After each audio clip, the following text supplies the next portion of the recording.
de la jornada, abordando la segunda mesa dirigida al sector público y académico.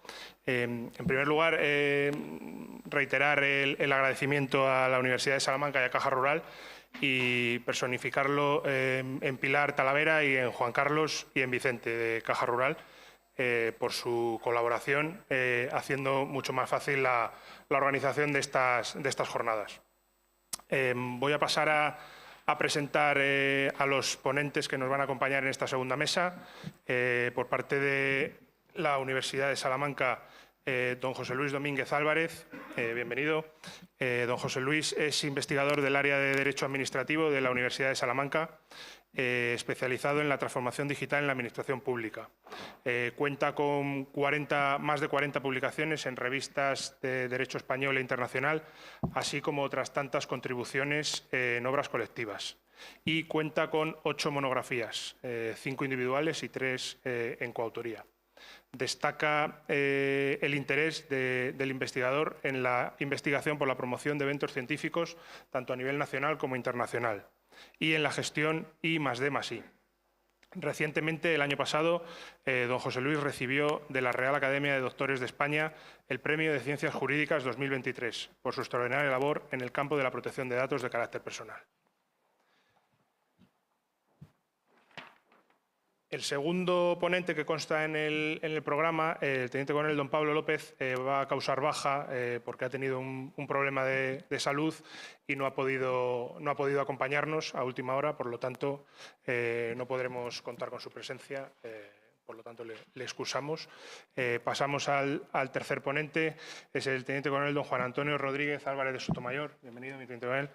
El teniente coronel Sotomayor es jefe del Departamento contra el cibercrimen de la Unidad Central Operativa de la Guardia Civil. En 1998 ejerció como jefe del Grupo de Delitos Informáticos de la Unidad Central Operativa para pasar en 2003 a fundar el Grupo Operativo de Ciberterrorismo del Servicio de Información de la Guardia Civil. Ha representado a España y a la Guardia Civil en distintos foros nacionales e internacionales sobre delincuencia informática. En 2009 realizó los estudios de Estado Mayor de las Fuerzas Armadas Españolas, siendo el enlace de la Guardia Civil en el mando de operaciones del Estado Mayor de la Defensa. Posteriormente estuvo destinado en el Estado Mayor de la Guardia Civil y como responsable de la organización y despliegue territorial de las unidades del cuerpo. El teniente coronel Álvarez de Sotomayor se graduó como teniente de la Guardia Civil en 1997 y es graduado en Derecho y tiene 2 másteres, un máster universitario en Seguridad y otro máster en Ciberseguridad aplicada por la UNED, además de distintos programas de posgrado sobre liderazgo y dirección de recursos humanos. Por último, el teniente coronel Francisco Marín, del Ejército de Tierra, del Arma de Caballería, ha ocupado en los últimos 25 años diversos puestos relacionados con el ámbito de la inteligencia, 10 de ellos en la OTAN.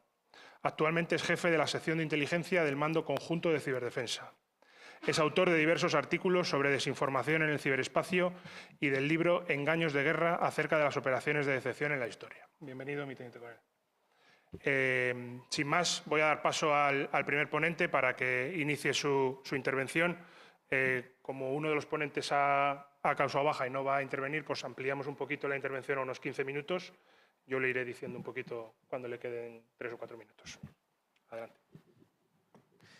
Bueno, muy buenos días. Muchísimas gracias por la exposición y por la presentación, Isaías. Me van a permitir que dedique unos instantes de esta intervención a dar las gracias a quienes nos han traído hoy aquí, especialmente a la Comandancia de la Guardia Civil de Salamanca, a las compañeras y compañeros de Caja Rural y también a mis compañeros de la Cátedra Extraordinaria Almirante Martín Granizo por contar conmigo para venir a exponer de forma muy breve y espero que indolora, porque el derecho administrativo siempre es tedioso y burocrático, lo que hacemos modestamente desde el área de Derecho Administrativo de la Universidad de Salamanca y desde distintas unidades con las que trabajamos de forma proactiva con las compañeras y compañeros de las fuerzas y cuerpos de seguridad del Estado y también con las Fuerzas Armadas en multitud de iniciativas. Entonces, nosotros, modestamente, lo que venimos a exponer aquí se resume en esas 2 frases célebres. La primera de ellas es de Francisco de Quevedo, que dice: «No vive el que no vive seguro». Y la segunda es de Miguel de Unamuno, nuestro rector perpetuo, y dice que el progreso consiste en renovarse.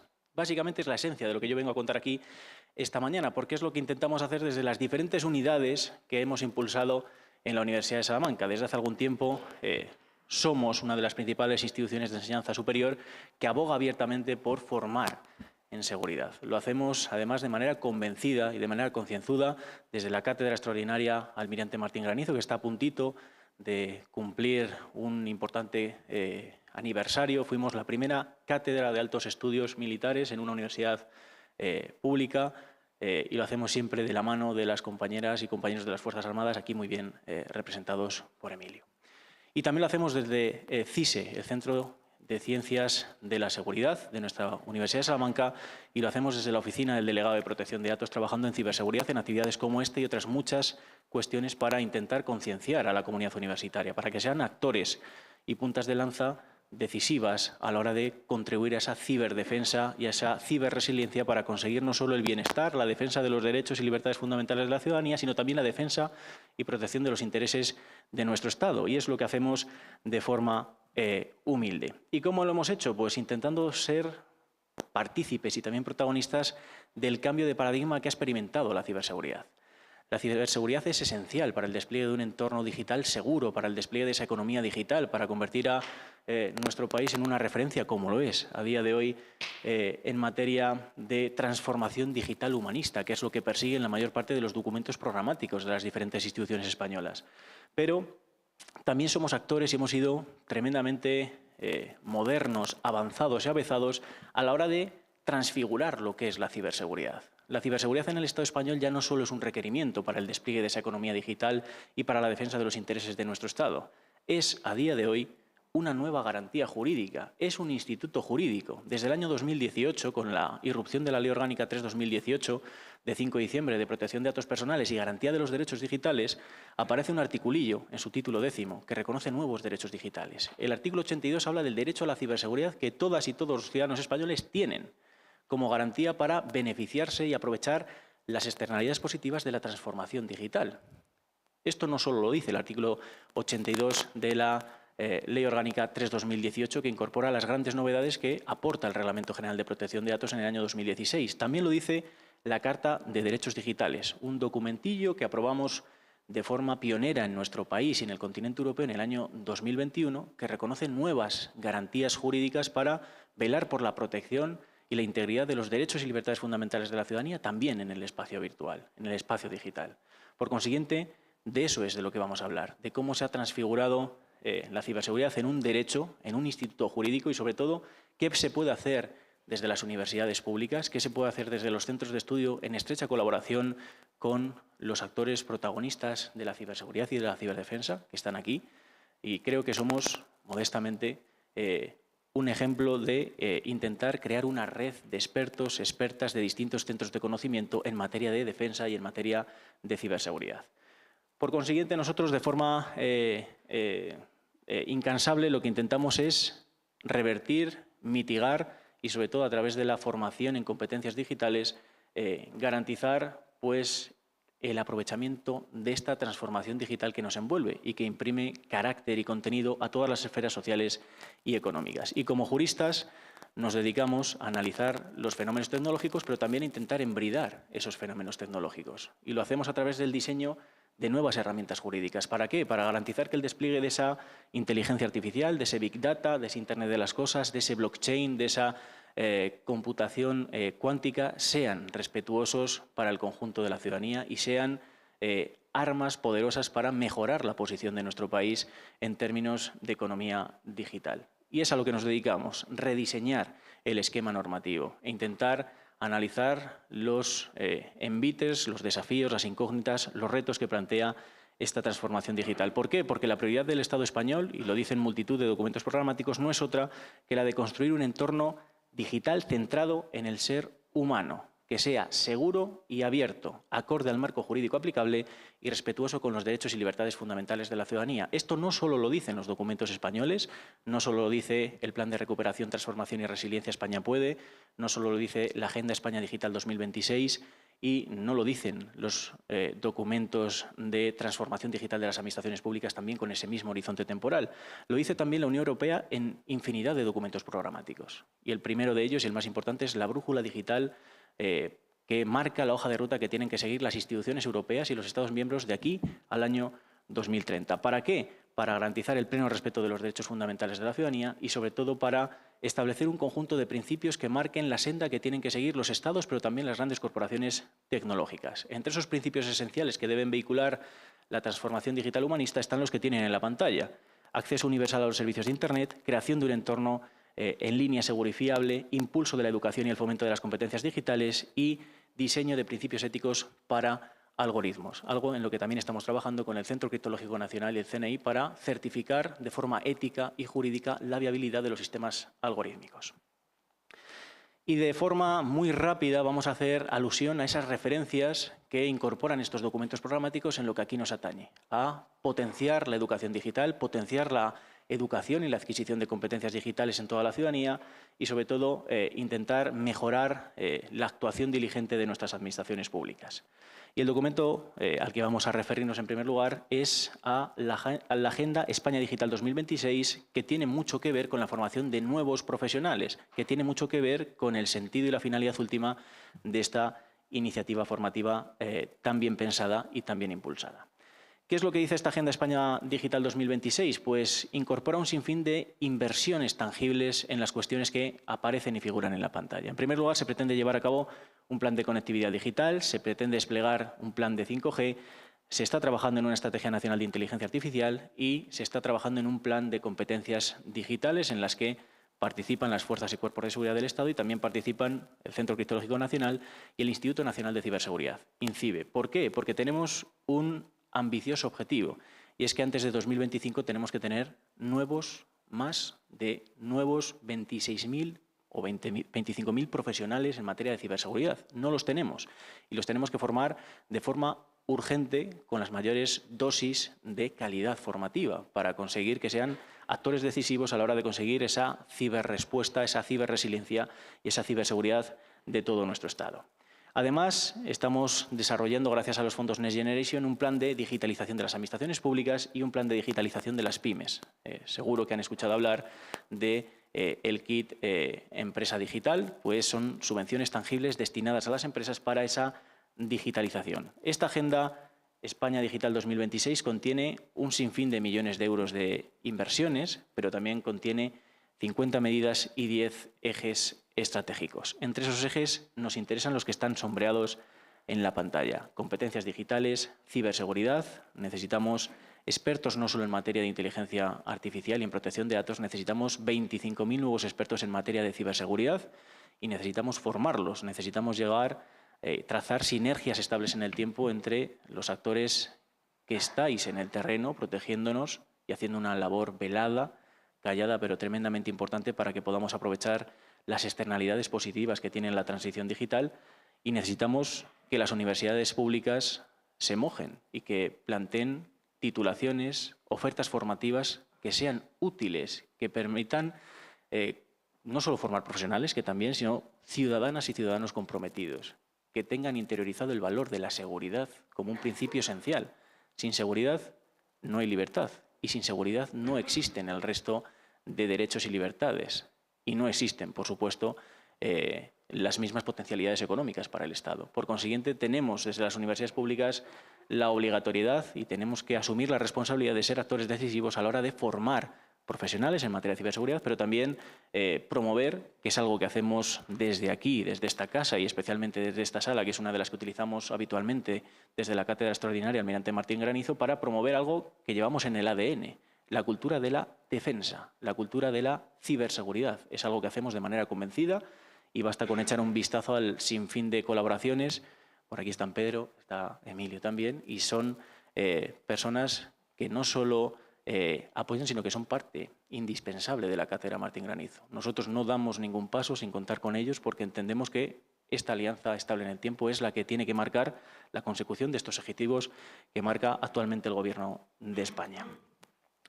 Y otro de los hitos importantes que me gustaría referenciar en esta conferencia es no solo la Agenda España Digital 2026, sino la Carta de Derechos Digitales. ¿Por qué? Porque nos hemos dado cuenta de que necesitamos nuevas garantías jurídicas frente al avance digital, porque tiene muchas oportunidades, pero también presenta y plantea muchos desafíos. Y nos hemos dado cuenta de que nuestra Constitución española tiene un articulillo, el artículo 18.4, que es el sustrato y el fundamento de un derecho fundamental, la protección de datos de carácter personal, que es el actual armazón que tenemos para luchar y mitigar todos esos desafíos y riesgos que plantea el avance digital. Pero también somos conscientes de que la protección de datos de carácter personal, por mucho que haya avanzado en los últimos 40 años, no consigue doblegar todas las amenazas que plantea el avance digital. Por eso hemos creado ese título 10º de la Ley Orgánica 3/2018, que reconoce nuevos derechos digitales, y hemos adoptado la Carta de Derechos Digitales en el año 2021 para corregir todas aquellas externalidades negativas que propicia esta transformación digital abrupta y sobrevenida. Y me interesa esta Carta de Derechos Digitales porque reconoce muchos derechos, muchas garantías. No hace nada tremendamente innovador, porque la mayor parte de estas garantías están reconocidas en otros textos jurídicos, pero sí que pone en primer lugar, es el segundo de los derechos que recoge, el derecho a la ciberseguridad. Sin ciberseguridad difícilmente vamos a ser capaces de sacarle todo el partido posible a la transformación digital. Y este texto dice que en relación al derecho a la ciberseguridad, toda persona tiene derecho a que los sistemas digitales de información que utilice para su actividad personal, profesional o social, o que traten sus datos o le presten servicios, posean las medidas de seguridad adecuadas que permitan garantizar la integridad, confidencialidad, disponibilidad, resiliencia y autenticidad de la información tratada y la disponibilidad de los servicios prestados. Este articulillo lo que hace es venir a doblegar el poder que tienen las medidas contenidas en el artículo 32 del Reglamento General de Protección de Datos, que, bajo el paraguas de la responsabilidad proactiva, lo que se reconoce es la obligatoriedad de los prestadores de servicios digitales de adoptar las medidas técnicas y organizativas necesarias para mitigar todos los riesgos que plantea el avance digital. Y vinculado a esto, nosotros vinculado a intentar convencer y también divulgar la importancia que tiene la ciberseguridad en nuestros días en las aulas, lo hacemos vinculado a la promoción de la cultura de la ciberseguridad. Nosotros somos conscientes de que necesitamos, por diseño y desde el defecto y por diseño, que nuestros estudiantes, que nuestras estudiantes sean partícipes y sean actores esenciales de esta transformación digital. Y lo hacemos hablando de ese binomio. Hablamos del binomio libertad y seguridad. Y lo hacemos con la burocrática prosa de las normas administrativas. Repasamos la Constitución, pero también repasamos todos los enfoques doctrinales, que son muchos, en relación al binomio libertad y seguridad. Y los hacemos partícipes de que tienen que ser actores esenciales para conservar ese binomio libertad y seguridad. Nosotros creemos que la cultura de la defensa, la cultura de la ciberseguridad son esenciales para conseguir una sociedad combativa, responsable y que esté comprometida con la defensa de los intereses de su Estado. Y no hacemos nada que no hayan hecho desde hace mucho tiempo las compañeras y compañeros que han pasado por estas aulas. Como decía, nos encontramos actualmente preparando todo lo que tiene que ver con el 5º centenario de la Escuela de Salamanca. Nosotros hemos aprovechado ese acto académico, ese acto solemne, para intentar difundir algo en lo que se lleva trabajando desde hace unos cuantos años. La Escuela de Salamanca a día de hoy es, y lo decimos con total orgullo, la Universidad de la Seguridad. Llevamos mucho tiempo trabajando en esto. Llevamos mucho tiempo explicando el binomio libertad y seguridad. Llevamos mucho tiempo trabajando con las fuerzas y cuerpos de seguridad del Estado, con las Fuerzas Armadas, con los centros de respuesta a emergencias tecnológicas, y ello nos ha permitido tener una base suficiente, no solo en esta universidad, sino también en otros centros de investigación y estudio, que nos permite decir orgullosos que somos la Universidad de la Seguridad. ¿Por qué?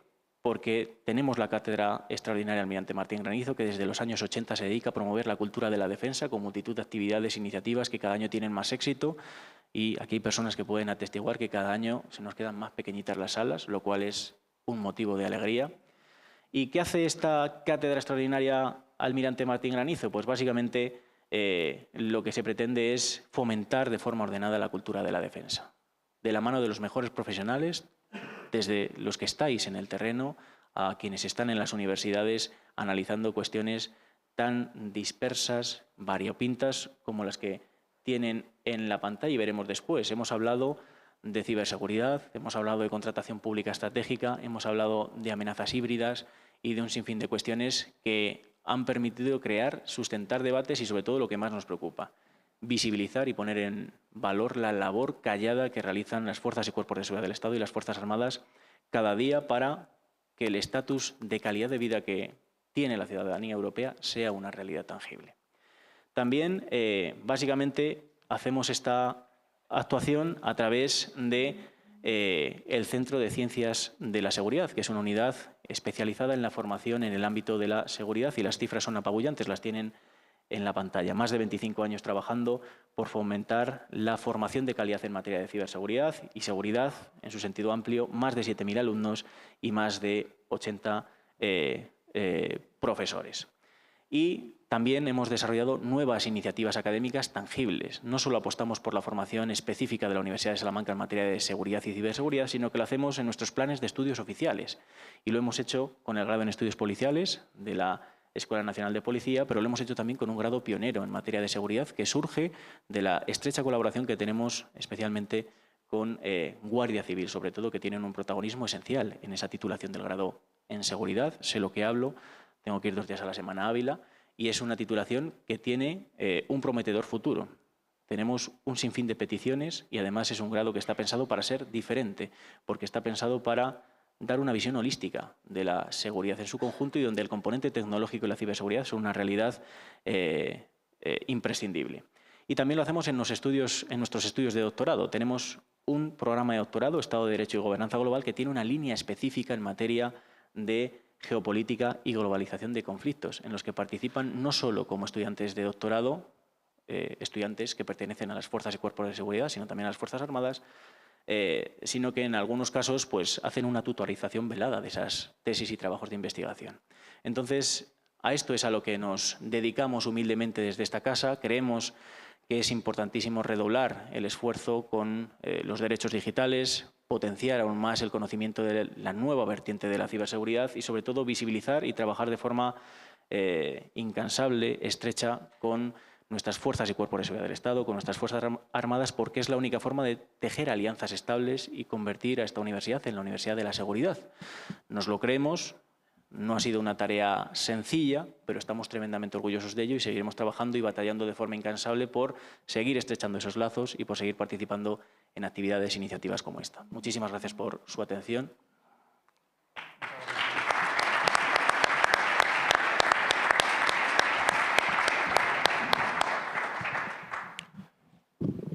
Tiene la palabra el teniente coronel Juan Antonio Rodríguez Álvarez de Sotomayor. Buenos días. Me ha parecido que había muchas ganas de conocer asuntos de estos porque la mesa era a las 12:15 y estaba todo el mundo a las 12 ya sentados. Bueno, pues voy a ver si estoy a la altura de la situación, ¿no? Dar las gracias sobre todo a la Universidad de Salamanca y a la Caja Rural que nos permita hablar de nuestro trabajo, que yo creo que es muy importante. Muchas gracias a la Comandancia de Salamanca. Y bueno, yo pertenezco a una unidad central y cuando participamos en este tipo de eventos, pues lo primero que intento trasladar, ¿no? Y vamos a un poco la idea de esta mesa era hablar cómo responden las administraciones públicas a los fenómenos que suceden en el ciberespacio. Y bueno, yo por la experiencia y lo que represento, pues defiendo mucho que la lucha contra el cibercrimen es un ámbito de actuación con la misma importancia que la propia ciberseguridad y que no pertenece a la ciberseguridad. Ahí me excedo un poco, pero voy a explicar por qué, que es lo que quiero comentar, ¿no? Se ha especializado tanto la lucha contra el cibercrimen, ¿vale?, que, por ejemplo, a nivel de Unión Europea, ¿cómo la interpretamos, ¿no?, la lucha contra el cibercrimen? Pues nosotros seguimos el modelo que se está siguiendo en toda la Unión Europea. El cibercrimen se compone de 3 ámbitos de actuación: los ciberataques, los fraudes digitales y todo lo que son los abusos sexuales infantiles. Y eso es el cibercrimen. Muchas veces en el trabajo me preguntan, bueno, ¿y la venta de drogas a través de portales de Internet? No es cibercrimen. Son delitos clásicos que utilizan Internet o las tecnologías para la comisión delictiva. O otros muchos ámbitos delincuenciales tradicionales que han encontrado en Internet una forma de amplitud, ¿no? Y los 3 ámbitos que interpretamos como cibercrimen es un poco también lo que la Unión Europea está legislando cuando habla de cibercrimen. Ejemplo, ciberataques. En el año 2013 se aprobó una directiva de ciberataques que está orientada a modificar los tipos penales para que desde el punto de vista de la investigación criminal podamos perseguir todos los comportamientos vinculados con los ataques a sistemas informáticos. Y eso supuso una modificación muy grande del Código Penal para que cuando investigáramos, cuando una empresa o un particular presentara una denuncia, pudiéramos proceder penalmente contra ese tipo de contenidos. Muy bien. Y en el ámbito de los fraudes digitales, pues también hay otra directiva, la de medios de pago. La traducción al castellano es más complicada, ¿no? Pero es la directiva que establece las normas para la persecución de las actividades ilícitas con medios de pago diferentes a la moneda, al cash, ¿no? Esa tan importante, que mucha gente no lo sabe, que supuso una modificación que entró en vigor el 1 de enero de 2023, hace 4 días, en el Código Penal, que estableció que la posesión, el intercambio, el uso, el tráfico, la obtención de credenciales de acceso a sistemas de medios de pago digitales es un delito, ¿vale? Solamente por tenerlas. Cuidado, ¿vale? O sea, si yo en mi ordenador, en mis dispositivos digitales, tengo, porque me he bajado un combo de esos de miles de credenciales de acceso a plataformas de medios de pago, ya sean bancos o empresas de créditos digitales, de créditos rápidos o cualquier medio o de criptodivisas, ya solamente la posesión es un delito. Y esa modificación para poder perseguir ese tipo de comportamientos, ¿vale?, vino modificado con la segunda directiva de interés en el ámbito del cibercrimen. Y la tercera ámbito de actuación del cibercrimen, que es la persecución de los abusos sexuales a los menores en Internet, pues ahora mismo se está discutiendo una directiva importantísima que nos va a permitir y nos va a dar instrumentos de investigación mucho más potentes desde el punto de vista legal para poder perseguir ese tipo de comportamientos. Porque para que nos hagamos una idea, y perdónenme la voz, para que nos hagamos una idea, y así acabo con este ámbito más particular, ¿vale? Estados Unidos, a la vista del volumen del tráfico de material de abusos sexuales infantiles que hay a nivel mundial, creó un centro de fusión donde integró todos los actores digitales y todos los cuerpos de policía de Estados Unidos. Actores digitales le llamo pues Google, Meta, todas las empresas digitales de proveedores de servicios en un centro que se llama el NECMEC, el National Exploitation Children, bueno, ahora mismo no me acuerdo exactamente, el NECMEC, ¿vale?, que genera reportes. Ejemplo, vamos a poner un ejemplo de cómo funciona. Si yo desde mi Google Drive subo imágenes a mi Google Drive, existe una inteligencia artificial que utiliza Google, que la diseñó, entre otros, por parte de Microsoft, que detectaría si esos archivos que yo subo a mi Google Drive pudieran revestir carácter delictivo vinculado a la pornografía infantil. Eso genera un reporte, se trabaja dentro del NECMEC y si aparece que el usuario pudiera tener algún tipo de vinculación con España, con Portugal, con el resto del mundo, nos trasladan los reportes a los cuerpos de policía encargados de la persecución de ese tipo de delitos. Para que nos hagamos una idea, España recibe diariamente 300 reportes Guardia Civil y 300 reportes Policía Nacional, diarios, 600 reportes diarios de comportamientos vinculados a abusos sexuales infantiles, al intercambio y al tráfico de series de vídeos y de imágenes vinculados con ese ámbito tan concreto. Eso es lo que ha exigido al legislador de la Unión Europea el trabajar sobre una nueva directiva que ha generado mucha polémica y es de interés porque de alguna forma el legislador quiere obligar a los proveedores de servicios de telecomunicaciones y a los over the top, o sea, las empresas que montan servicios sobre las redes de telecomunicaciones, que utilicen tecnología invasiva para detectar el tráfico de pornografía infantil a través de dispositivos digitales. Claro, ahora mismo, lógicamente, eso afecta a los derechos fundamentales, lógicamente al secreto de las comunicaciones y a la intimidad, y hay una discusión muy férrea a nivel de la Unión Europea con la tercera directiva que formaría los 3 espacios de actuación del cibercrimen. Bien, y esos 3 espacios se sustentan sobre otras normas que también son de obligado conocimiento de todos los que nos dedicamos a la investigación criminal. La más conocida, el Convenio de Budapest del año 2001, que acaba de firmarse el segundo protocolo adicional, que España lo ha firmado, falta por ratificar, de medidas reforzadas para la lucha contra el cibercrimen, donde se establecen medidas para el acceso transfronterizo a la evidencia electrónica.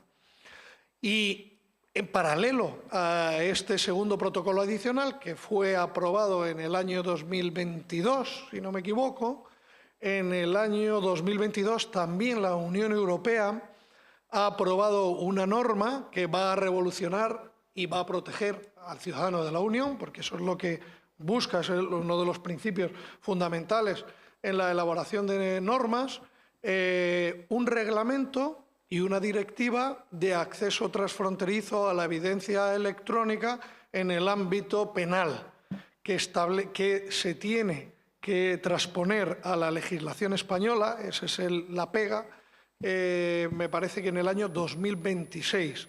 Pero esa legislación va a obligar a todos los Estados de la Unión Europea a que las autoridades reconocidas, que ahí ahora mismo hay una pequeña discusión, pero van a ser principalmente la autoridad judicial, los jueces de instrucción principalmente, y en algunos casos el Ministerio Fiscal, va a poder reclamar la preservación, el bloqueo o el acceso a evidencias electrónicas alojadas en proveedores de servicio, ya sean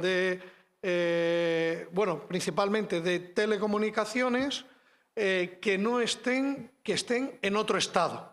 Y ese operador de telecomunicaciones tendrá obligación de contestar en una serie de días directamente a la autoridad que le ha reclamado sin pasar por las autoridades locales o domésticas del país. Eso nos va a permitir que ante una situación de una estafa, como se hablaba antes, donde la huella digital del incidente sean servidores de alojamiento de contenido que estén en Alemania, pues lo que nos va a permitir es que la autoridad española le pueda requerir directamente a la autoridad, a la empresa, a la proveedora de servicios digitales alemana, que le provea con los datos pertinentes y vinculados con esa estafa, preserve la evidencia electrónica o bloquee la información. Y a su vez se aprueba el reglamento que establece que todos los proveedores de telecomunicaciones o de servicios de telecomunicaciones a través de Internet tienen la obligación de tener un punto de contacto permanente para recibir y responder a este tipo de requerimientos, ¿vale? ¿Qué es lo que quiero hacer ver con lo que acabo de mencionar, ¿no? Pues eso, que la lucha contra el cibercrimen como tal, ¿vale? Es un ámbito de actuación en el ciberespacio que, conjunto a la ciberseguridad, a la ciberdefensa y a la ciberdiplomacia, son los 4 ámbitos de actuación principales en el ciberespacio para luchar contra las distintas amenazas. Y eso es un poco como nos estructuramos nosotros. En particular, como órgano central, pues tenemos esos 3 equipos, secciones, para luchar contra los 3 ámbitos principales de actuación en el ciberespacio: ciberataques, fraudes digitales y el abuso sexual infantil. Y luego, por otro lado, lógicamente, hay que desarrollar capacidades que soporten y apoyen en la investigación. Lógicamente, todo lo que es el análisis forense, un análisis forense muy orientado a hacer una atribución sobre el hecho delictivo que necesita, lógicamente, del acceso transfronterizo a la evidencia electrónica.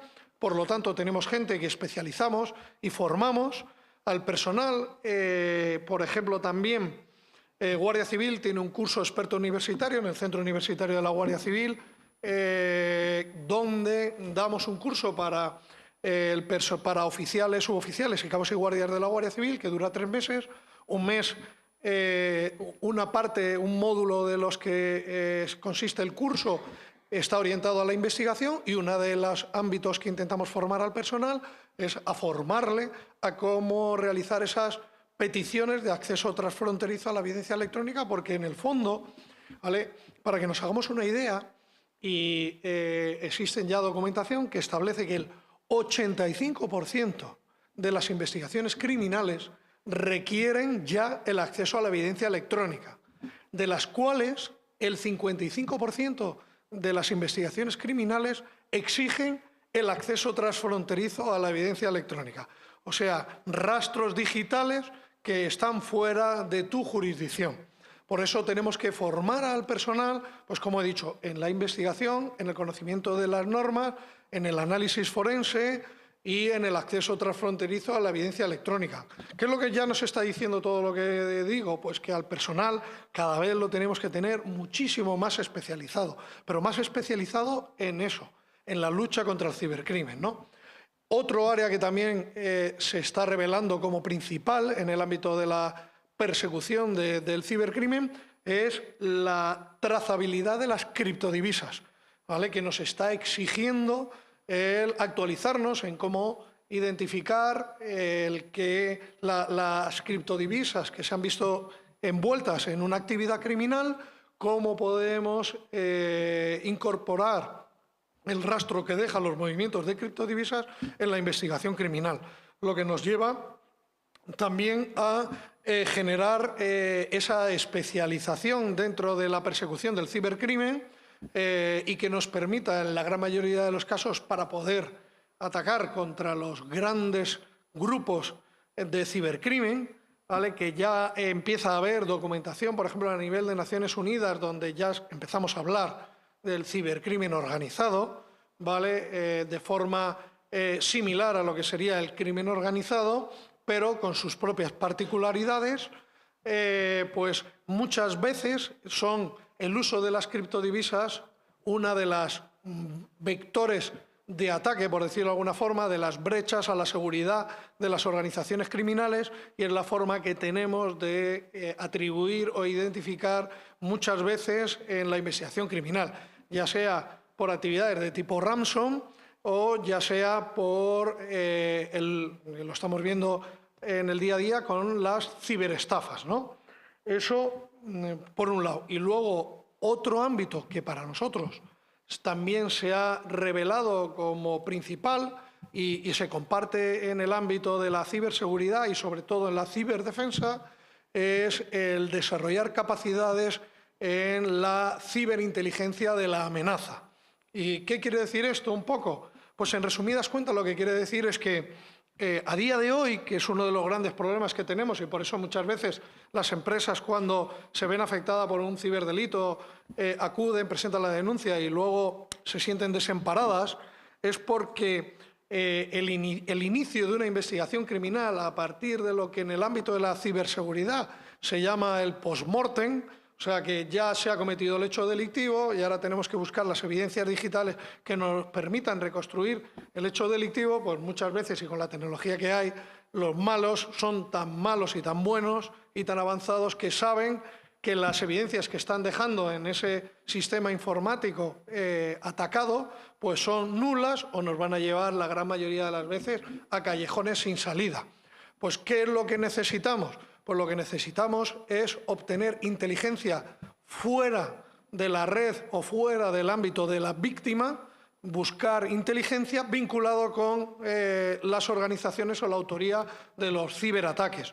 Eso significa que nos tenemos que especializar en el ámbito de la investigación de fuentes abiertas, que está ahora tan de moda, el OSINT, y la investigación del mundo de la ciberinteligencia de las amenazas, ¿no? Que cada vez hay más herramientas y cada vez mucho más avanzadas y además herramientas que tienen unos precios desorbitados, ¿vale? Porque ya hasta la lucha contra el cibercrimen está habiendo una demanda de especialización que genera pues un gasto importante en el ámbito policial. Para que nos hagamos una idea, pues por ejemplo, la licencia de un usuario, si no me equivoco, a lo mejor me corregirán, la licencia de un usuario de Chain Analysis y TRM, que son las dos grandes herramientas que estamos utilizando, pues están en 150, 200.000 euros anuales por un usuario, el uso de esa licencia.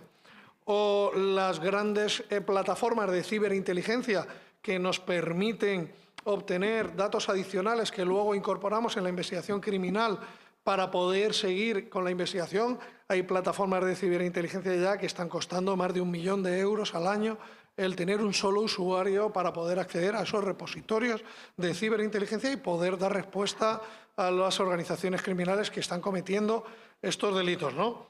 Y creo que he dado más o menos esa visión, ¿no? Y la realidad, y ya voy acabando un poquito, y la realidad es pues un poco la siguiente, que es por lo que nos hemos desplegado y por eso todas esas capacidades. Yo creo que, yo creo que todos sabemos que en España en particular, pues han hackeado a la policía. Desde la red de policía atacaron el punto neutro, desde el punto neutro atacaron la agencia tributaria, han atacado también aquí la red de la policía local, el ayuntamiento, pero igual que el ayuntamiento de Salamanca, tenemos el ayuntamiento de Jaén, el de León, el de Burgos, el de Barcelona, el de Castellón. ¿Y para qué lo han atacado? Muy fácil, para llevarse los datos de todos nosotros. Pero es que también han atacado los bancos y tienen toda nuestra información, toda nuestra información. Por eso, en diciembre de este año 2023, que acabamos de acabar, ¿vale? Saltó a los medios de comunicación pues una persona que hizo un tuit y contó la siguiente situación, que es verdad. Dice, este es las peores navidades de mi vida, porque me ha llamado mi banco y me han engañado y me han vaciado la cuenta. Y voy a contar lo que me sucedió, dice el hombre, ¿no? Me han llamado de ING, yo tenía la cuenta de ING, yo lo cuento porque todo es público, lo podéis buscar, tenéis los hilos en Twitter. Y dice, me llaman por teléfono, me dicen que es mi sucursal, me dicen que cuelgue y que compruebe que el número de llamante es el de mi sucursal, que me van a llamar otra vez. El hombre cuelga, mira en internet y dice, es el número. Y me vuelven a llamar y es el mismo número. Y me dicen, tú eres Pepito Pérez, tienes 3 cuentas, estos son tus cuentas, tienes tanto dinero en tus cuentas, tu mujer es tal, que también tiene cuentas, son estas, este es tu número, vives aquí, tienes una casa allá, pagas aquí, pagas allá. Lo sabían todo, absolutamente todo. ¿Por qué? Porque lo han robado y lo tienen todo de todos nosotros. Y se está vendiendo ahora en plataformas que llamamos nosotros de ciberinteligencia. Ahí tenemos la plataforma que diseñó Alcasec, ¿no? Osiris, me parece que era, no, como era Udait, que era la de Alcasec. Osiris es otra de las grandes plataformas y hay miles de plataformas. Hay plataformas de inteligencia de todos nosotros, ¿vale? Que tenemos información que para poder acceder y suscribirse a la plataforma hay que pagar 40.000 euros. Y está toda la información nuestra. Nos acaban de hackear a la empresa que lleva el seguimiento médico de Guardia Civil y Policía, ¿vale? Y hasta donde sabemos no se han llevado los informes médicos. Los leucocitos que tenemos por ahora parece ser que no les interesan mucho, ¿vale? Pero toda esa información está en Internet y se puede comprar y diariamente se publican. Hace 4 días se publicó la base de datos de EvoBank. Hace 10 días se publicó también otra base de datos de la Fábrica Nacional de Moneda y Timbre. Y la gente lo compra. Y todo eso, ¿vale?, se incorpora en plataformas. ¿Para qué se utilizan?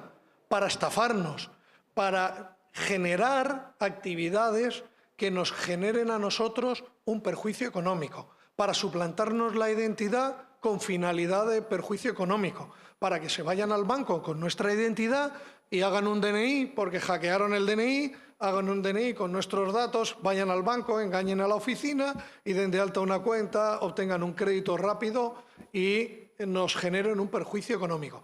Eso es lo que está sucediendo a día de hoy. Y eso, a día de hoy, se ha organizado de tal forma que yo pongo un ejemplo, y seguro que muchos de ustedes habrán leído, ¿no?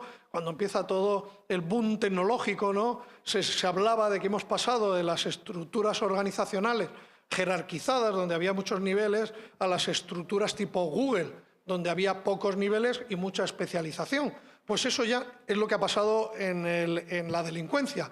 Las estructuras criminales en el ciberespacio tienen muy poca jerarquía, pero siempre hay uno o dos que son los que dinamizan y gestionan el grupo, pero entre todos se juntan y dicen: yo sé de blanqueo, yo sé de cripto, yo sé de bases de datos y estoy comprando todas y estoy generando una plataforma de inteligencia, yo sé llamar por teléfono y engañar a la gente, y entre todos se están juntando y están formando lo que llamamos hoy en día esos grupos de cibercrimen organizado que nos están impactando todos los días al teléfono, que estamos recibiendo esos mensajes de SMS, ¿vale? o correos electrónicos todos los días suplantándonos.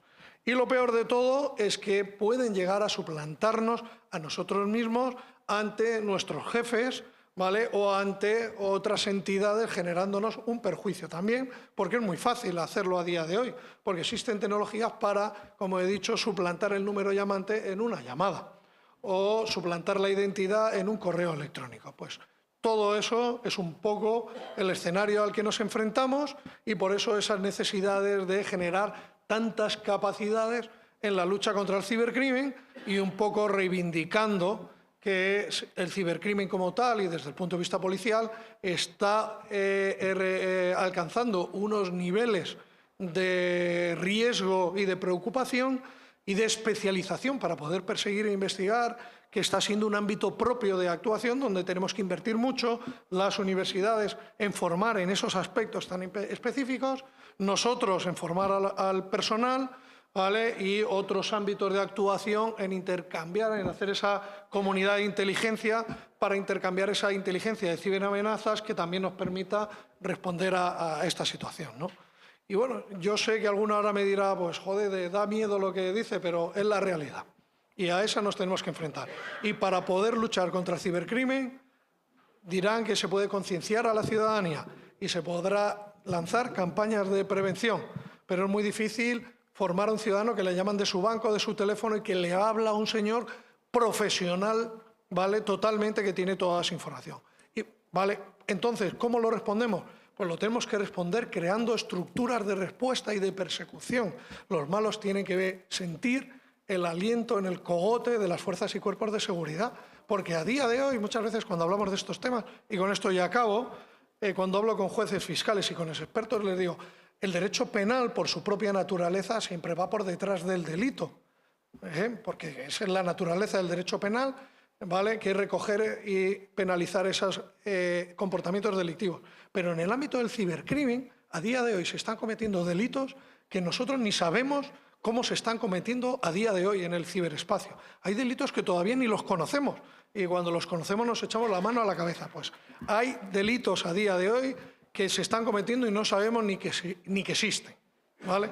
Y con esto finalizo y dejo la palabra al siguiente ponente. Muchas gracias, mi teniente coronel.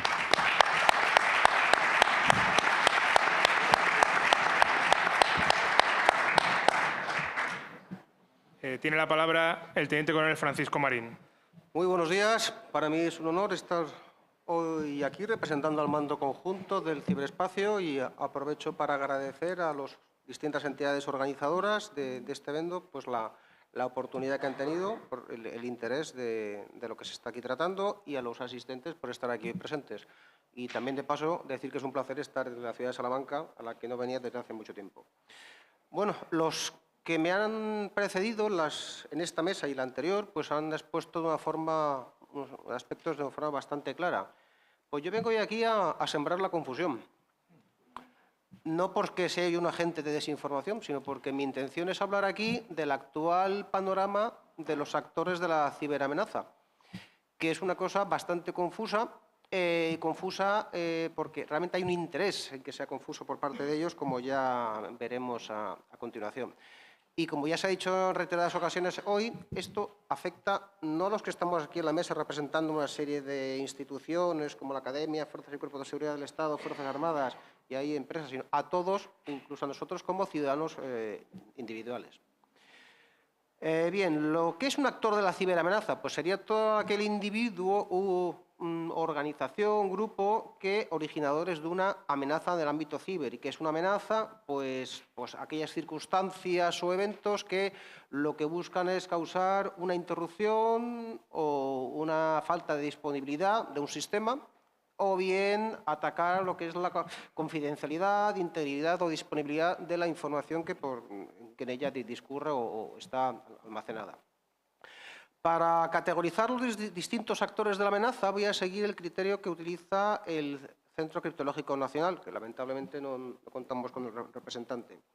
Es especialmente interesante esta categorización porque ellos, digamos, tienen una visión global de todo lo que sucede en lo que es la Administración General del Estado y parte también autonómica y local. El Mando Conjunto del Ciberespacio, aprovecho para decir que lo que hace es proteger las redes y sistemas desplegadas tanto en territorio nacional como en el extranjero y también participar en operaciones, en particular, claro, nosotros en el ámbito ciberespacial.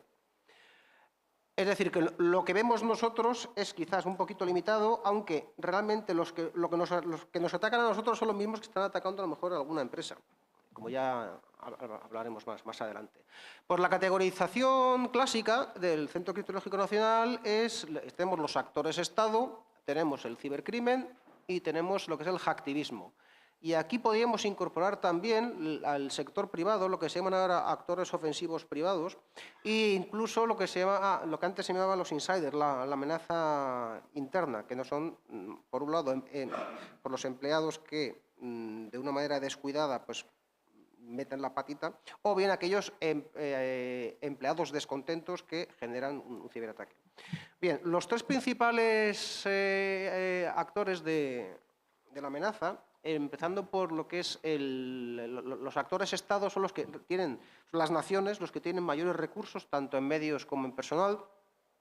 Tienen normalmente dentro de sus servicios de inteligencia, o bien dentro de sus Fuerzas Armadas, pues unas organizaciones específicas dedicadas a normalmente lo que es el ciberespionaje o a llevar a cabo acciones ofensivas. En el ámbito, digamos, se le suele conocer por las siglas de APT, que es amenazas persistentes avanzadas, que es un término que, bueno, inicialmente lo utilizó la Fuerza Aérea Norteamericana, ya lo utilizan todas las empresas dedicadas a lo que es a que ellos llaman ciberinteligencia, que es inteligencia de ciberamenazas. Y, bueno, normalmente se dedicaban, hasta no hace mucho, llevaban sus actividades de una forma muy discreta y, bueno, buscando una serie de objetivos específicos, normalmente de información, o llevar a cabo acciones disruptivas en caso de algún conflicto. A continuación venían lo que se llama el hacktivismo. El hacktivismo es un concepto que une las palabras de hacker y activismo. El término se crea en el año 94 y lo que trata de representar son aquellos grupos que, utilizando técnicas de piratería informática, lo que tratan es de apoyar sus objetivos de activismo social o político. Normalmente estos eran grupos que no tenían una organización interna especialmente fuerte, no tenían un plan a largo plazo. Aquí destaca el famoso grupo Anonymous. Lo que pasa es que estos grupos hasta hace unos 5 años así parecía que estaban un poquito en decadencia. Ahora veremos cómo ha cambiado totalmente la cosa. Y por último, el tercer grupo, que es el que más nos afecta a lo que estamos aquí hablando hoy, es lo que es el grupo del cibercrimen, dedicado a monetizar pues, toda la información que obtiene o a forzarnos a pagar una serie de rescates por habernos bloqueado el funcionamiento habitual de las redes y sistemas.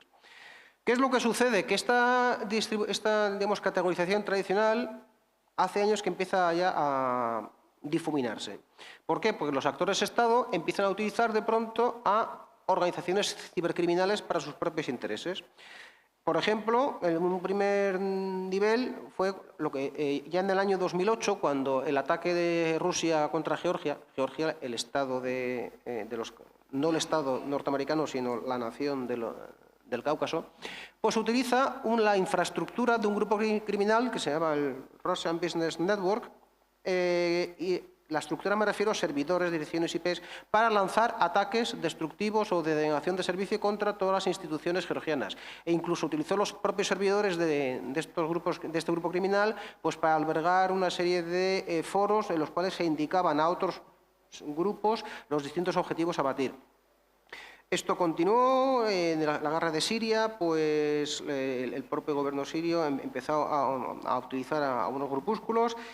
Pero el siguiente paso, mucho más avanzado, lo ha llevado a una nación como Corea del Norte. Corea del Norte tiene grupos que forman parte de sus servicios de inteligencia y seguridad que se dedican lisa y llanamente a atracar bancos. Es decir, que roban bancos e instituciones financieras o bolsas de criptomonedas. Esto no lo digo yo, sino que es interesante si uno acude a las Naciones Unidas, al grupo de expertos que monitoriza las sanciones impuestas a Corea del Norte, pues dice que, por ejemplo, en el año 2022, un grupo en particular, como es Lazarus, que es bastante célebre dentro del ámbito de las ciberamenazas, pues se calcula que robó del orden de 1.200 millones de dólares, que es una cantidad significativa y que aparentemente ha sido reinvertido en apoyar el programa de desarrollo nuclear. El siguiente paso es ya mezclar las actividades estatales con los grupos activistas. Hemos dicho que inicialmente los grupos activistas defendían una serie de principios, digamos, políticos y sociales y no se estaban asociados a un país concreto. Pero a partir ya de fueron los chinos los primeros que empezaron con grupos activistas patrióticos. Los rusos también, en el año 2007, cuando atacan Estonia, Estonia sufrió un ataque brutal en el año 2007 que bloqueó las instituciones estatales del país. La excusa fue la retirada de una serie de, recordarán el caso, una serie de monumentos de héroes rusos de la Segunda Guerra Mundial. Pues ahí también participan unos supuestos grupos, concreto el grupo Nashi, que eran grupos patrióticos, un grupo juvenil, que curiosamente empiezan a seguir los dictados y los intereses de un gobierno como es el ruso. Esto es el ejemplo más patente, se ha visto en el actual conflicto de Rusia y Ucrania. En el año 2014 ya hubo algún conato, pero sobre todo a partir del año 2022 ha habido grupos que algunos han surgido como una novedad, aparentemente pretenden defender intereses patrióticos. Otros grupos que eran grupos criminales se han reconvertido y realizan ataques directamente en beneficio de los objetivos que marca Rusia. Y pues esto, ¿por qué utiliza un Estado esto? Bueno, desde hace lo que es los conflictos bélicos se utiliza lo que se llama los proxies, que en español se traduce como adversarios por delegación. Esto es utilizar a una entidad interpuesta que realiza una acción y que si digamos que nos pillan o si hay que echarle la culpa, pues el culpable va a ser él, puesto que en teoría no hay una asociación directa con el Estado que la está apoyando. ¿Qué ventaja tiene para un Estado este procedimiento? Pues el que, por un lado, digamos que tiene una economía de medios, porque es como si estuviese subcontratando esta dificultad de lo que es la atribución y permite llevar a cabo una serie de actividades que están fuera del ordenamiento legal, incluso fuera de las leyes y usos de la guerra. Es decir, que estos grupos activistas están atacando, por ejemplo, plantas potabilizadoras de agua, están atacando hospitales, están atacando, o sea, objetivos que unas fuerzas armadas convencionales no incluiría nunca dentro de lo que son los objetivos habituales. Hemos dicho que el cibercrimen está cada vez más involucrado dentro de lo que es este panorama.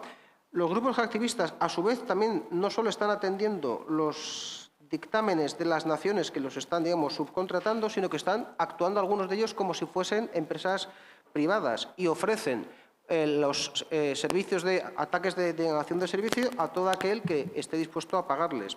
Es decir, que un ataque de denegación de servicio se monta a partir de una botnet, que es una red de dispositivos infectados, Normalmente, detrás de un ataque de negación de servicio, que ya saben ustedes que es pues, bloquear una página web a base de un número exagerado de peticiones de acceso, pues esto normalmente no se hace con 100.000 adolescentes con una sudadera con capucha, sino a través de 100.000 o incluso 1 millón de dispositivos infectados, la mayoría de ellos pertenecientes a estos dispositivos de Internet de las Cosas, el IoT, que se ha mencionado en la primera mesa. Bueno, estas redes que están, digamos, son propiedad de organizaciones criminales, pues son ofertadas también para, si una empresa quiere combatir a la competencia, pues bueno, uno acude y a través del canal de Telegram correspondiente, pues se pone en contacto con el grupo y designa objetivos. Es decir, que estamos viviendo una situación cada vez más compleja en la que ya el papel, el rol que desempeñaba cada uno de los actores se ha entremezclado. Hemos dicho también que ahora existen empresas que están participando, los que se denominan actores ofensivos privados. Estos actores, estas empresas que se constituyen como tales, ¿qué es lo que hacen? Inicialmente ofrecían determinados tipos de software, de programas de espionaje. Ahora lo que pasa es que también ofrecen el servicio completo de llevar a cabo ataques complejos, puede llevar a cabo formación. Aquí tenemos pues, estos tipos de software de espionaje tan popular recientemente, como no solo Pegasus, sino como Predator o Devil's Tongue, que, ya digo, entran o rozan con lo que es una actividad criminal, pero que se ofrecen como un servicio a todo aquel que esté dispuesto a abonarlo. En definitiva, en este panorama cada vez más complejo, pues no hay enemigo pequeño. El mundo del hacktivismo también en el conflicto de Israel contra Gaza está llevando a cabo un papel muy importante. En este caso, hay grupos hacktivistas que están atacando infraestructuras críticas en Israel y en Estados Unidos y en otras naciones que atacan a Israel. Estos grupos activistas, algunos son los mismos que apoyan los objetivos ideológicos de Rusia en el conflicto con Ucrania, pero hay otros que son específicos y que están defendiendo los intereses de Irán. En todos los conflictos, ya digo, por pequeños que parezcan, estamos viendo esta tipología de actores. Incluso los hutíes en Yemen pues, están llevando a cabo operaciones de ciberespionaje. ¿Y esto cómo lo podemos combatir? Pues sencillamente tratando de intercambiar información entre todos los actores que estemos involucrados. De manera que un analista, cuando se tiene que enfrentar al problema de saber quién está detrás de un ataque, tiene que tener no solo lo que es un criterio amplio, sino que también disponer de toda la información que pueda proporcionar los actores involucrados. En el caso español, pues sí puedo decir que hay una muy buena sintonía entre los actores que hay, tanto mundo académico, empresa, fuerzas y cuerpos de seguridad del Estado, Fuerzas Armadas. Nosotros particularmente pues tenemos un contacto diario con Guardia Civil y Policía Nacional, Concepto Criptológico Nacional, tenemos buena relación con INCIBE. Ya digo, porque aunque nuestra parcela es limitada a los sistemas y redes de Fuerzas Armadas, pero tenemos que poner en contexto los ataques que estamos viendo, y para ello tenemos que saber si lo que vemos nosotros les está afectando a otros, con el objeto de saber quién está detrás e intentar pues, establecer esa mínima atribución. Y pendientes de sus preguntas, esto es todo. Creo que me ha ajustado, ¿no? Perfecto. Muchas gracias.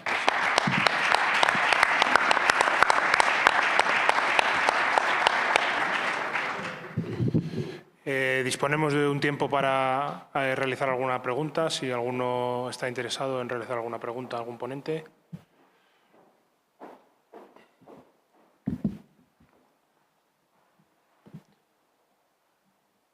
¿Nadie? Vale. Yo quería preguntarles a los dos tenientes coroneles su trabajo. colaboran con el Centro Criptológico Nacional, entiendo. ¿En qué se diferencia un poco la labor que realiza el Centro Criptológico Nacional con la que puede desarrollar la Guardia Civil en tema de ciberdelincuencia? Y, por otro lado, para el teniente coronel Francisco, si la cibercriminalidad o la ciberdelincuencia supone una amenaza para las Fuerzas Armadas. ¿Empiezo yo? Muchas gracias. El Centro Criptológico Nacional, entre otros cometidos, tiene que es el CSIR de referencia en la Administración Pública. O sea, son los, para que nos entendamos, ¿no?, y utilicemos un vocabulario más común, son un poco los bomberos del incendio. Ellos, cuando la Administración Pública tiene un ciberincidente dentro de su red, el primero que despliega es el Centro Criptológico Nacional con su equipo CSIR, que es el que les va a mitigar, o les va a ayudar a mitigar y a gestionar la primera respuesta ante el ciberataque. Y a partir de ahí, lógicamente, desde el punto de que eso sería, como siempre digo, el ámbito de la ciberseguridad. El proteger los sistemas, el mitigar, el proteger la información. Y una vez que el fuego ya se ha mitigado y no hay peligro, pues entraríamos la investigación criminal para, a partir de las evidencias que ya han quedado, ya se han recogido, porque iba a la redundancia, las evidencias que ya han quedado en evidencia, ¿vale? Pues a partir de esas y de nuevas evidencias que nosotros podamos recabar también en el análisis de los sistemas afectados y en esa ciberinteligencia fuera de lo que es la víctima, pues poder construir el caso que al final sería esa consecución de evidencias que nos permitan llegar a poder hacer una atribución sobre un actor concreto que en el último supuesto nos permita realizar las detenciones y la intervención de los dispositivos y los instrumentos y la infraestructura utilizada en el ciberataque. Eso sería un poco ese juego, como yo muchas veces también digo, a 4 o a 5 bandas, ¿no?, que serían la víctima, el equipo de mitigación, que sería el CSIR del Centro Criptológico Nacional, nosotros, el Ministerio Fiscal y el juez, que somos los 5 que tenemos que conocer del incidente y mantenerlo con la reserva que nos exigen las normas, sin que haya ningún otro actor que conozca sobre el progreso o el incidente que se ha generado, ¿no? Pues eso sería un poco cómo nos complementamos a la hora de responder ante los ciberataques y un poco también en el caso que nos ha pasado y en particular la Guardia Civil, que tiene esa doble naturaleza de actuación en el ámbito civil, que como cuerpo de seguridad del Estado que somos, y que el carácter militar o la naturaleza militar nos permite también actuar integrados con las Fuerzas Armadas, pues también en algún otro caso, pues esas capacidades que tenemos, poderlas integrar dentro de las Fuerzas Armadas para que en un incidente que pudiera haber en el ámbito del ciberespacio, pues poder integrar esas capacidades.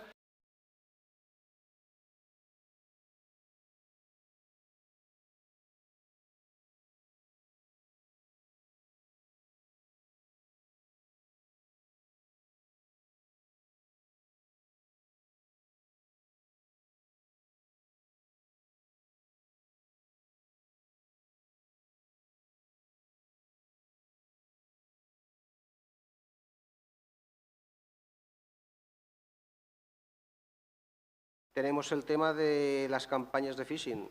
Las campañas de phishing, el 95% de los ciberataques, el vector de entrada suele ser, por muy sofisticados que sean, suele ser a través de un correo de phishing. Cada vez son más complejos. Lo que antes, por ejemplo, pues era fácilmente bloqueable porque desde un correo electrónico nos mandaban pues miles y miles. Hace un par de semanas, yo creo, la última campaña de phishing que hemos recibido, pues la estaban mandando utilizando 300 direcciones distintas. Claro, tienes que andar bloqueando las 300, más complejo. Y por último, el tema que también se ha mencionado, el tema de la venta de datos personales, la venta de credenciales, que consideramos credencial lo que es el correo electrónico oficial asociado a su contraseña de uso. Eso, pues, tenemos un sistema de monitorizamos lo que es la famosa dark web, que son así como muy... tanto nosotros como a través de gente que lo hace por ti, por eso se ha dicho que determinadas suscripciones son muy caras porque hay gente que hace cosas por ti y se meten en esos foros que cuestan tanto. Entonces, pues nosotros monitorizamos y en el momento que se identifican prácticamente a diario venta de credenciales de personal de Fuerzas Armadas, pues bueno, lo que hay que hacer es notificar al interesado, cambie la contraseña y sea consciente de que está usted expuesto. Porque, en definitiva, al final, los usuarios somos los más peligrosos en el sentido de que somos muchas veces vulnerabilidades con patas. Muy bien, pues muchísimas gracias. Presidente Manuel.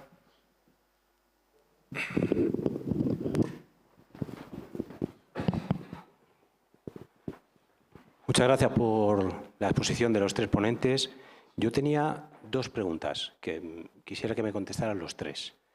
La primera es, se han mencionado diversos ataques o problemas contra bases de datos de organismos tan variopintos como ayuntamientos, hospitales, universidades, empresas de la salud, organismos públicos.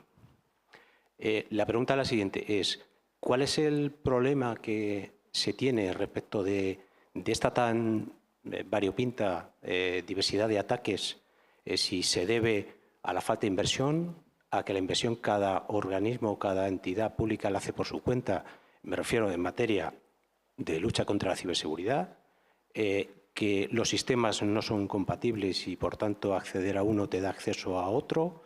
En fin, un poco la explicación del por qué esta variedad tan amplia y si hay una administración o unas instituciones más débiles en un entorno más local, se me permite, con poca inversión en esta materia, etcétera. Una pequeña explicación.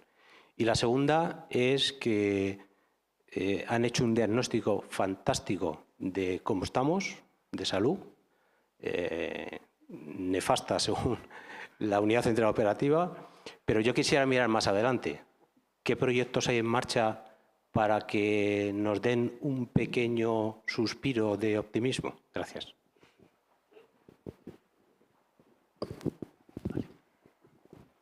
Bueno, muchas gracias. Las preguntas son muy acertadas. A nosotros nos preocupa muchísimo, por allí está Daniel Terrón, que es el delegado de protección de datos de la Casa. Nosotros enfocamos la ciberseguridad desde el prisma de la protección de datos de carácter personal. Una de las transformaciones normativas para evitar todo lo que está pasando es la normativa de protección de datos. La Unión Europea lo sabe, por eso incorpora un principio de responsabilidad proactiva en el artículo 5.2 del reglamento y en el 32 obliga a modernizar todas las organizaciones públicas y privadas. Esto lo han entendido muy bien las empresas. ¿Por qué? Porque si no invierten en ciberseguridad y hacen un análisis de riesgos continuos, se exponen a sanciones tremendamente amplias, nunca antes vistas. Hablamos en el caso de las grandes corporaciones tecnológicas de 20 millones de euros o un 4% de la facturación anual de esa empresa. ¿Cuál es el problema que nos encontramos? Y desde la universidad lo hemos denunciado en muchas ocasiones, que no hay obligaciones ni sanciones para las administraciones públicas. Y nos preocupa especialmente que las administraciones públicas tienen como principal activo la información de toda la ciudadanía y se vulneran de forma drástica derechos fundamentales esenciales. En esta ciudad hemos sufrido ciberataques, pero es que el SEPE ha sufrido ciberataques bestiales repetidos en el tiempo que han impedido que personas que estaban en una situación de exclusión social y vulnerabilidad no pudieran cobrar esas prestaciones. Y nadie ha respondido por esa falta de diligencia, porque nadie está expuesto nadie se libra de un ciberataque. Nadie quiere ser ciberatacado. Pero sí es cierto que hay organizaciones muy proactivas que realicéis una labor extraordinaria y otras que nos ven a los expertos en ciberseguridad y en materia de protección de datos como los pesados que lo único que hacen es poner obstáculos. Y lo hemos vivido en nuestras carnes. La Universidad de Salamanca es la primera institución educativa que se está adaptando al nuevo esquema nacional de seguridad. Tenemos un proyecto piloto con el Centro Criptológico Nacional y la primera obligación muy sencillita es cambiar las contraseñas con más frecuencia.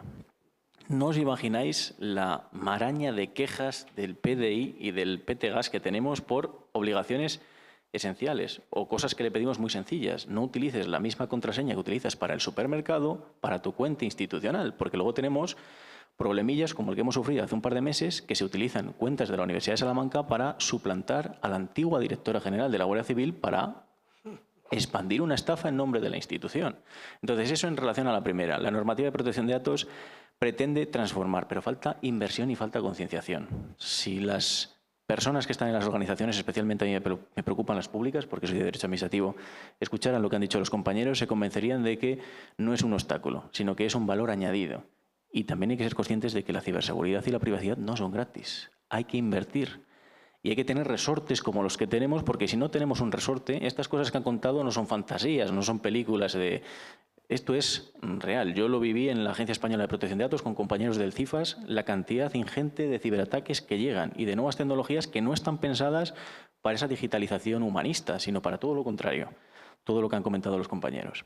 Entonces, nosotros abogamos por concienciar desde el diseño y por defecto, y lo hacemos con titulaciones, pero lo hacemos diariamente con nuestros alumnos, con proyectos de innovación docente, lo hacemos con capacitación del profesorado, lo hacemos con capacitación del personal de administración y servicios, y es una batalla cruenta porque nadie nos quiere escuchar, hasta que pasa algo. En el momento en el que pasan cosas extrañas, como lo que pasó con la Guardia Civil, o como a personas, profesores, que tienen un nivel formativo muy amplio, pero es que nadie se escapa de un ciberataque.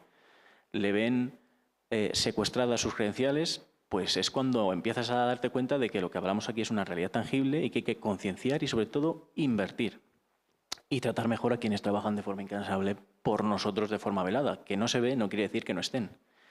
Que no se vean es el mejor indicativo de que estáis haciendo muy bien vuestra labor. Bueno, Pedro, a lo mejor te voy a hundir más. Vale. Y hablando con el Ministerio de Defensa, es que la situación está muy complicada, ¿vale? Otro de las grandes plataformas que está siendo atacada diariamente, y en este caso voy a poner un ejemplo que no le afecta al Ministerio de Defensa, pero que afecta la DGT.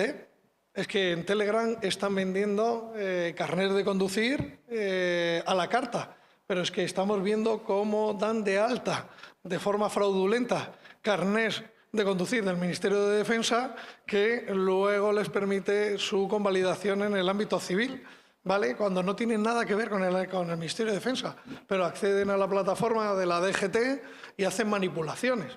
Claro, pensemos que la DGT y el sistema informático de la DGT tiene muchos actores legales de consulta, los ayuntamientos, las ITVs.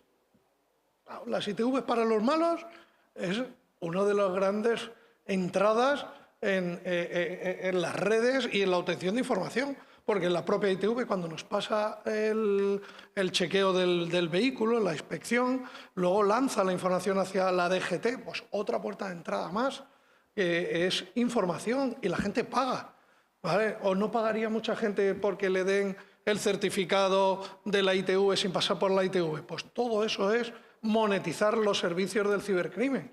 Todo eso está al orden del día. Creo que hace 2 días en Telegram apareció uno que los vendía a la carta. ¿Qué quieres? ¿Un carnet de conducir? Yo te lo doy. Ya no tienes que irte al extranjero a hacer esas cosas que pasaron hace años, ¿no? Que algún famoso iba y le regalaban el carnet, ¿no? Bueno, pues eso es importante, eso es como estamos, es muy difícil, hay que invertir mucho, mucho. Y entonces, y ahora José Luis, y como contra te diré, otro de los grandes problemas, y permíteme lo que te voy a decir, pues estoy intentando trasladar la realidad. Otro de los grandes problemas es la normativa de protección de datos. ¿Por qué? Pues porque las grandes empresas, ¿vale?, vienen y nos dicen, mira Juan, no denuncio. No denuncio porque como denuncie se va a hacer público y viene la Agencia de Protección de Datos.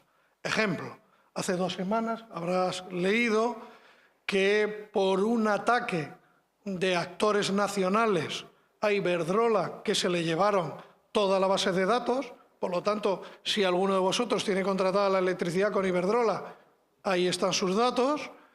La Agencia de Protección de Datos hace 2 semanas hizo público que sancionó a Iberdrola con 6 millones de euros. Por tanto, dicen las organizaciones, aparte de hackeado, me denuncian. No presento denuncia, mitigo y gestiono el incidente sin decir nada. Y sucede lo que nos ha contado el coronel Salón en la charla anterior, que cuando preguntó, y es que es así, cuando preguntó qué empresa había sido afectada por Ramson, levantaron la mano todos menos una. Y si hubiera preguntado luego cuántas de ellas han denunciado, todas hubieran dicho que no denuncian porque le tienen miedo a la Agencia de Protección de Datos y a la sanción que conlleva. ¿Por qué? Porque al final las exigencias en la seguridad, en la protección de datos, son altas, los costes son altos, ¿vale? Y los márgenes de beneficio cada vez son menores y se expone mucho a la ciberdelincuencia, que ha crecido tanto, que es lo que yo intento decir, ha crecido tanto, se ha especializado tanto y es tan grave y el riesgo es tan alto que, como decía Unamuno, o progresamos renovándonos o con la idea clásica de la gente, ¿no? Cuando representamos a la gente policial que investiga el crimen, ¿cómo lo hace, no? Ahí con una lupa y obteniendo huellas que se llaman digitales, ¿no? Y tal, con los reveladores químicos o los tal. Ya eso existe, hay que tener personal capacitado, pero te está exigiendo que crees unidades dedicadas en exclusiva, con una formación muy especializada para poder gestionar todos los casos que hay, que se han disparado tanto, que es que no existen personal suficiente para poder responder y abrir todas las investigaciones criminales que recibimos a nivel policial de denuncias. Es imposible gestionarlas tanto, o te centras, y claro, y eso los malos lo notan y cada vez lo notan más. ¿Y dónde fue la clave? Con la pandemia, me acuerdo que todo el mundo decía, y vino la directora general de la Guardia Civil a visitarnos y a hablar, no, es que con la pandemia se han disparado los ciberdelitos. Y yo le decía, no es cierto que se hayan disparado, porque no se habían disparado. Lo que se había disparado son la gente que en casa empezó a dedicar el tiempo a darse cuenta que podía obtener dinero cometiendo delitos en Internet.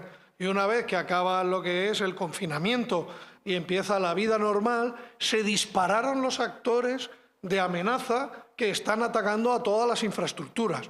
Claro, ¿y qué es lo que está sucediendo? Que llega al cassette, hackea a la policía, luego al punto neutro, luego Hacienda se lleva la base de datos de todos los españoles y claro, luego aparece el actor Estado ruso que lo quiere comprar. Hombre, pues claro, por eso están todos los actores relacionados.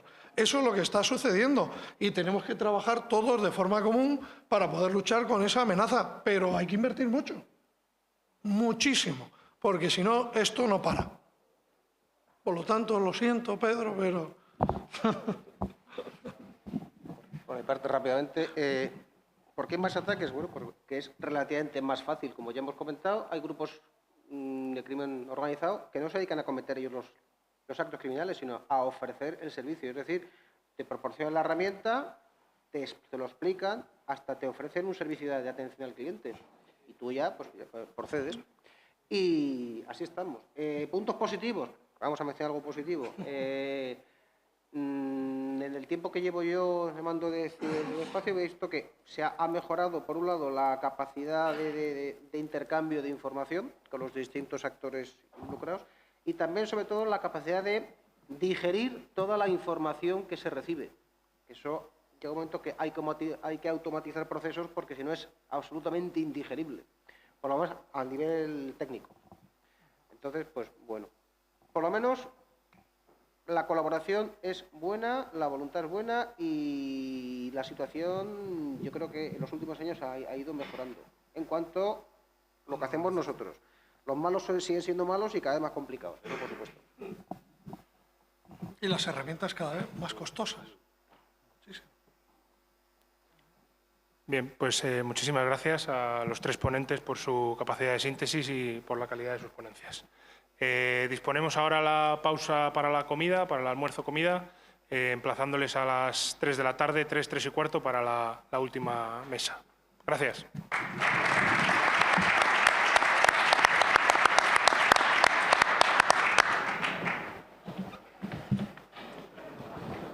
Bueno, José Luis. Iberdrola tiene trampa, Iberdrola tiene trampa. Porque la agencia no sanciona porque sea víctima de ciberataques. Buenas, ¿qué tal? Muchas gracias. Al ser de la casa... Ha sido un placer.